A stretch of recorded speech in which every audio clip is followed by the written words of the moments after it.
गुरु प्यारी सात संगत जी, आप सभी को प्यार भरी राधा स्वामी जी। जैसे कि हम जानते ही हैं, बाबा जी विदेश गए हैं और बाद में हजूर अकेले कहाँ चले गए हैं।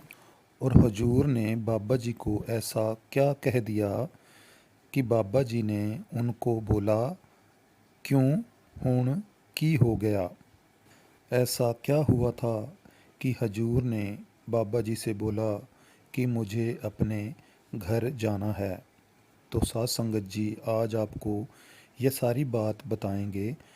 आप सभी से हाथ जोड़कर विनती है कि चैनल को ज़रूर सब्सक्राइब करें और बेल आइकन को भी प्रेस करें ताकि आने वाली वीडियो का नोटिफिकेशन आप तक पहले पहुंच सके।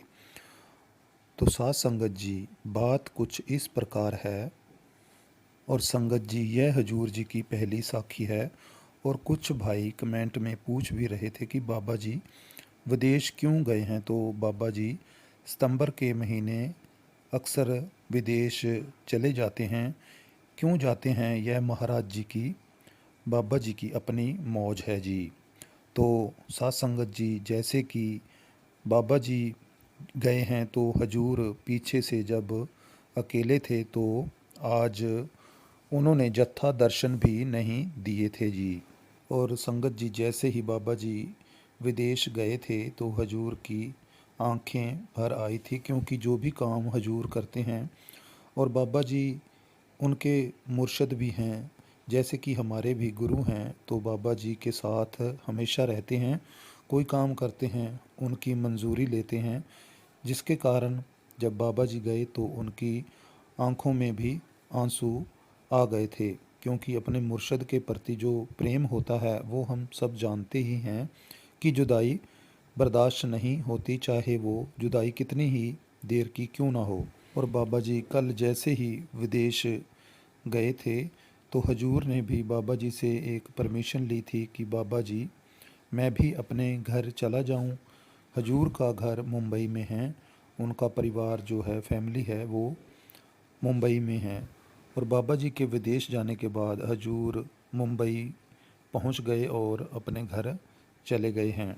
तो संगत जी, साखी इस प्रकार है। हजूर जैसे जिस दिन गद्दी पर बैठे थे और उसके अगले दिन हजूर को कुछ कपड़ों की ज़रूरत थी, क्योंकि गद्दी पर बैठने से पहले हजूर को क्वार्टर मिला हुआ था और हजूर उसी में ही रहते थे। तो हजूर को पता नहीं था, और जैसे ही एकदम से अनाउंसमेंट हुई तो तब से गुरगद्दी मिलने के बाद हजूर भी बाबा जी के साथ कोठी में ही रह रहे हैं। तो जब संगत जी हजूर के पास अपने कपड़े नहीं थे, हजूर को अपने कपड़ों की ज़रूरत थी, तो उन्होंने बाबा जी को बोला कि बाबा जी मुझको अपने घर जाना है। उनके कहने का मतलब था कि क्वार्टर जाना है। तो बाबा जी पंजाबी में हजूर को कहते, क्यों की होया।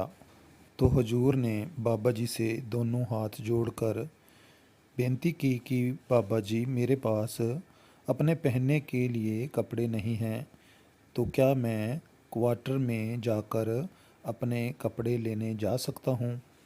तो हजूर जब भी बाबा जी से बात करते हैं तो दोनों हाथ जोड़ के करते हैं। तो आगे से बाबा जी ने बड़े प्यार से उन्हें कहा कि अब आप कहीं भी जाओगे तो अकेले नहीं जाओगे। तो फिर बाबा जी ने सिक्योरिटी के ऑफिसर को बुलाया और बोला कि आप हजूर के साथ उनके क्वार्टर भी जाओ और उन्हें एचओडी दफ्तर भी लेकर जाओ और सभी से मिलवाओ। तो संगत जी, हजूर के परिवार में से जब हजूर के गद्दी पर बैठने के बाद उनके बेटा और बेटी भी जब डेरे आए थे तो वो उनके क्वार्टर में ही ठहरे थे, और तब भी हजूर बाबा जी से परमिशन लेकर थोड़ी देर के लिए उनके पास क्वार्टर में मिलने के लिए गए थे। तो हजूर कोई भी जब काम करते हैं, क्योंकि बाबा जी उनके गुरु हैं, मुर्शद हैं, जैसे कि हमारे भी हैं, वो कोई भी काम करते हैं तो बाबा जी से पहले परमिशन लेते हैं और फिर कहीं जाते हैं, चाहे वो कोई भी काम हो। और एक बार पहले भंडारे के दौरान ही हजूर को बाबा जी ने जहाँ पर 12 नंबर 13 नंबर गेट है, काफ़ी लंबी दीवार बनी हुई है, वहाँ पर विज़िट करने के लिए भी भेजा था। और जब हजूर जी वहाँ गए और वहाँ पर सेवा भी काफ़ी चल रही थी, तो इसीलिए शाम को 3-4 बजे बाबा जी ने हजूर को बोला था कि आप वहाँ पर जाओ कि कैसे काम चल रहा है। तो हजूर ने 12 नंबर 13 नंबर गेट के पास सारा मुआयना किया किस तरह से काम काज चल रहा है। तो तभी हजूर ने किसको एक फ़ोन लगाया कि जिसके जाते ही सारा काम एकदम से ही हो गया। दरअसल बात कुछ ऐसे हुई थी कि हजूर ने जब देखा कि संगत इतने प्रेम और प्यार से और विरह के साथ सेवा कर रही थी, तो हजूर ने पीआरओ जी को फ़ोन किया, जो कि मैडम जी हैं, और उनको बोला कि यहाँ पर लंगर के साथ हलवा भी संगत को मिलना चाहिए, देसी घी से बना हुआ हलवा। तो जैसे ही हजूर का फ़ोन गया तो तुरंत अगले दिन से ही वहाँ पर देसी घी का हलवा मिलना भी शुरू हो गया। तो हजूर जी जब भी कोई काम करने के लिए जाते हैं, बाबा जी का आशीर्वाद लेकर ही जाते हैं।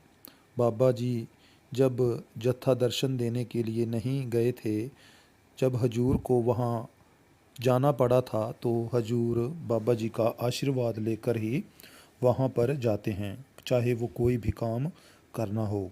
तो संगत जी, सोचने वाली बात है और करने वाली बात भी है कि हजूर कितनी बाबा जी के हुक्म की पालना करते हैं और हाथ जोड़कर बड़ी ही निम्रता से अपने सतगुरु का कहना मानते ही हैं। और बाबा जी भी हमारे गुरु हैं, और हमें भी जो बाबा जी बोलते हैं तो हमें भी उनका बड़े ही आदर से प्रेम से उनका कहना मानना चाहिए। तो साथ संगत जी, हजूर के अंदर कितनी ज़्यादा निम्रता है। और एक बार किसी लड़के ने जब क्वेश्चन आंसर हुए थे भंडारे के दौरान, तो पूछा था कि बाबा जी मुझे हजूर के साथ भी बात करनी है। तो बाबा जी ने बोला था कि पहले मेरे नाल तां गल्लां कर लै, सारी उम्र पई है हजूर नाल भी गल्लां कर लई। बाबा जी के कहने का मतलब था कि पहले मेरी तो बात मान लो, सुन लो। तो संगत जी, गुरु के हुक्म में रहना बड़ा ही लाजमी है। गुरु जो कहता है उनका हुक्म सर आँखों पर रखने की पूरी पूरी कोशिश करनी चाहिए। तो संगत जी, बाबा जी विदेश भी हर साल जैसे जाते हैं, वहाँ संगत को दर्शन देने के लिए जाते हैं और कोई कारण नहीं है। तो संगत जी, आज की साखी बस यही थी। आपको पहली यह हजूर जी की साखी थी, सोचा कि आपके साथ शेयर करें हजूर जी की कुछ निम्रता वाली, प्रेम प्यार वाली, अपने मुर्शद के प्रति कुछ ऐसी बातें आपसे शेयर करें जिन्हें सुनकर आपको भी अच्छा लगे और अपने गुरु के हुक्म की पालना करने का हमें भी कुछ संदेश मिले, कुछ ऐसी बातें अनुभव हों जो कि हमें करनी चाहिए। तो साथ संगत जी, आज की साखी में इतना ही, और भाई बहनों से भी ज़रूर शेयर करें जी। राधा स्वामी जी। चैनल को सब्सक्राइब करना भी ना भूलें जी।